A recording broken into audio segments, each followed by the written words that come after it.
जिस तरह उसने बोला उसको ओए ओए मुल्ले, ओए उसको उग्रवादी, जिन शब्दों का जो उसने सोचा ही नहीं होगा उस सांसद ने कि इस तरह के शब्द, इतने घटिया शब्द एकदम से आएंगे, तो एकदम वो उनको समझ नहीं पाए। देश की महापंचायत, सबसे बड़ी पंचायत, वहाँ पर जब चर्चा हो रही है तो इस तरह के शब्दों का कोई भी सांसद उम्मीद नहीं कर सकता किसी के साथ भी। ये उग्रवादी, मुल्ला और तुझे बाहर देख लूंगा, ये कर दूंगा, कभी खड़े नहीं होने दूंगा, इस तरह के घटिया शब्द ओए ओए बोल करके जैसे सड़क छाप वो करता है। छात्र राजनीति में भी ऐसे शब्द नहीं बोलते, छात्रों की राजनीति में भी डिबेट होती है, इस तरह की बदतमीजी भी तो आप कहीं हैं, वो भी तो पिछड़े ही हैं। बहुजन है। नहीं, देखिए विभीषण में फर्क समझो, जो विभीषण और कुंभकर्ण और मेघनाथ में वो करना सीखो, वो फर्क करना सीखो। विभीषण भले ही वो जितना मर्जी आपके खून का भी क्यों ना हो, लेकिन वो दुश्मन का शत्रु है, वैचारिक रूप से दुश्मन के साथ है, वो उतना ही बड़ा दुश्मन है जितना कि विपक्षी दुश्मन है, इसीलिए वो पिछड़ा विछड़ा नहीं है, वो दूसरा है। यादव गुर्जर जाट अपने आप को पिछड़ा नहीं समझते क्या? नहीं समझते हैं, बहुत सारे प्रोग्रेसिव हैं जो दूसरे आते हैं सामने हमारे साथ काम करते हैं, बहन जी के साथ हैं। अब उत्तर प्रदेश का प्रदेश अध्यक्ष देख लो, वो भी वहाँ पिछड़े हैं, वो कर रहे हैं ना, काम कर रहे हैं ना,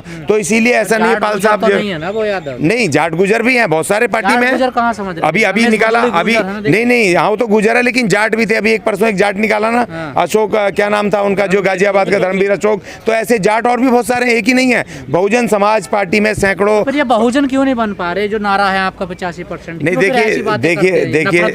देखिए सवाल इस बात का है कि जो जिस विचार से जुड़ गया उस विचार से जा करके उसने उसका काम करना शुरू कर दिया। ये स्वार्थी तत्व हैं जो अपने लालच के लिए, अपनी सत्ता के लिए कुछ भी कर सकते हैं, और ये गुलामी भी पसंद कर सकते हैं। इनको जनता से लेना देना नहीं है, अपनों से लेना देना नहीं है, ये वैचारिक रूप से गुलाम है, और ऐसे गुलामों को बाबा साहब ने कहा था इनसे बच के रहना। ये विभीषण है और विभीषणों से उसी तरह निपटा जाए जिस तरह की आप शत्रु से निपटोगे। सदन में उसका साथ ना देने की बजाय उसको सांसद को नहीं डिफेंड किया बीएसपी के, उसके वहाँ बोलने की बजाय कांग्रेस का युवराज, जनेऊधारी युवराज बीएसपी को तोड़ने के मकसद से वो सीधे वहाँ उनके घर पहुँच के गले मिल रहा है। उसी तरीके से गले मिल रहा है जिस तरीके से हनुमान से राम गले मिले थे और उन्होंने अपने लोगों के विरुद्ध उसको इस्तेमाल किया था। उसी तरीके से बीजेपी और कांग्रेस ने दोनों ने मिलकर के दानिश अली जी के घटनाक्रम में वो किया, जबकि बहुजन समाज पार्टी की मुखिया बहन कुमारी मायावती ने उसी वक्त तुरंत ताबड़तोड़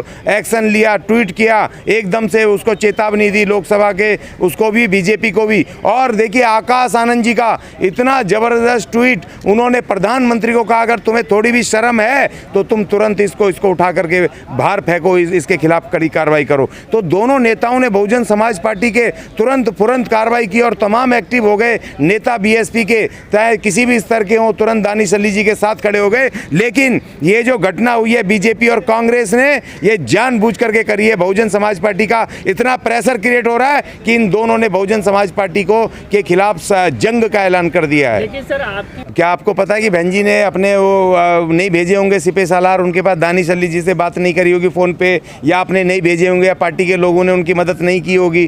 तमाम पार्टी एक्टिव है। और दूसरी बात जहाँ तक ये कि आप ये देखो कि एकदम से राहुल गांधी जो खड़गे, एक दिन पहले खड़गे जी का इतना अपमान किया, इतनी हूटिंग की खड़गे जी के विरुद्ध वहाँ बीजेपी वालों ने, वो तो उसके पास तो नहीं गए, खड़गे जी के घर तो जाके गले नहीं लगे राहुल गांधी, क्योंकि उनको कुछ मिलना नहीं है ना, उनको मिलना है किससे? बहुजन समाज पार्टी को तोड़ करके। और देखिए इतना ही नहीं, इसी दानिश अली जी के मुद्दे पर तुरंत जहां बीजेपी ने आक्रमण करके पीछे हो गई, वहीं पर जो कांग्रेस जी के विरुद्ध उसने कैंपेन चला दिया। पूरे यूट्यूब पर आप देखेंगे, पूरे सोशल मीडिया पे कांग्रेसी मनु मीडिया ने तुरंत मोर्चा संभाल लिया और तुरंत बहन जी के विरुद्ध और बहुजन समाज पार्टी के विरुद्ध एकदम से भौंकने लगे, जो कि अपने आप में कड़ी निंदनीय है। बहुजन आज कांग्रेस बीजेपी की बुराई नहीं कर रही है, आज दानिश अली की वो लेकर के आड़ लेकर के वो बहुजन समाज पार्टी पे हमला बोल रही है। ये इतना बड़ा इशू नहीं है, इस तरह के बहुत इशू हुए हैं, लेकिन सवाल इस बात का है कि ये बहुजन समाज पार्टी पे दोनों पार्टियां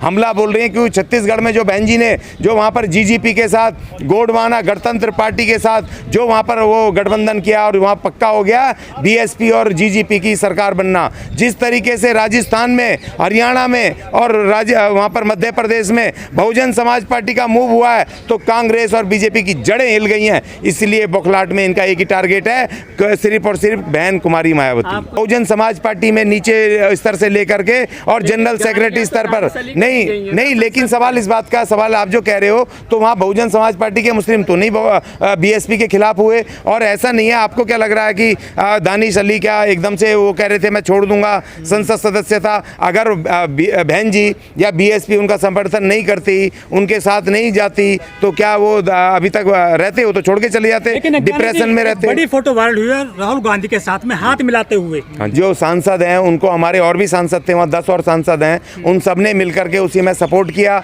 और तमाम, और देखिए बहन जी अपने अभी किसी के पास नहीं जाती, 72-75 साल की हमारी वो बहन जी, वो घर से ही सारे काम करती है। बाकी आकाश आनंद जी दूसरे लोग करते हैं, उन्होंने तमाम ताबड़तोड़ उनसे संपर्क किया। और दूसरी बात ये है, ये मक्कारी भरा, देखिए बहुजन समाज पार्टी को तोड़ने की ये बीजेपी कांग्रेस की साजिश है। तुरंत के तुरंत ये मक्कारी खुल गई ये राहुल गांधी की। जिस तरह इन्होंने हमारे 6 विधायक इन्होंने तोड़े थे। नहीं, क्यों जाए? तुम अपने इनके पास क्यों नहीं जाते हो? कांग्रेसी खड़गे के विरुद्ध बीजेपी ने इतना, वहीं पर इसी संसद में एक दिन पहले पूरा मोर्चा खोला। क्यों नहीं? बहन जी नहीं जाते, बहन जी नहीं जाते किसी के पास। बहन जी की अपनी नहीं, बहन जी दूसरे की पार्टी नहीं तोड़ती। हमारा अपना इस तरह का बहन जी का पहले सिद्धांत है कि हम किसी की पार्टी नहीं तोड़ते, हम अपनी राजनीति करते हैं। अज्ञान, जैसे आपने कहा कि राहुल गांधी जी राजनीति कर रहे हैं, कांग्रेस के सांसदों ने संसद में तो दानिश अली का साथ दिया नहीं, बाहर आके गले मिलने, तो यही तो मक्कारी है, यही तो मक्कारी है, यही तो बहुजन समाज पार्टी को तोड़ने की मक्कारी है। और इसी मक्कारी को इतिहास याद रखेगा। और बहन जी ने इसीलिए इस इंडिया गठबंधन के साथ उन्होंने नहीं किया गठबंधन। उनको पता है सबसे बड़ा दुश्मन, शत्रु हमारा बहुजन समाज पार्टी का कांग्रेस है, और दूसरे नंबर पे बीजेपी। चाहे दयाशंकर हो, चाहे स्वाति सिंह हो, उन्होंने भी गाली दी थी।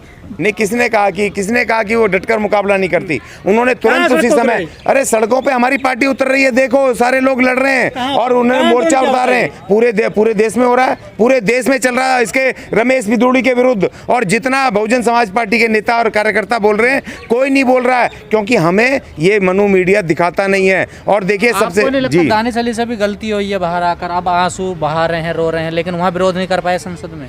नहीं, देखो जब एक आदमी को एक सरप्राइज, चाहे कोई भी हो, है तो इंसान जब एकदम से हमला होता है, अटैक होता है, जिसके लिए वो तैयार नहीं है, जिसके लिए कभी सोचा भी नहीं होगा, ठीक है सामने वाला अगर कोई हमला भी करे आप करके या कुछ इस तरह बोले, देखिए अपने आप में ये निंदनीय है, घोर निंदनीय है।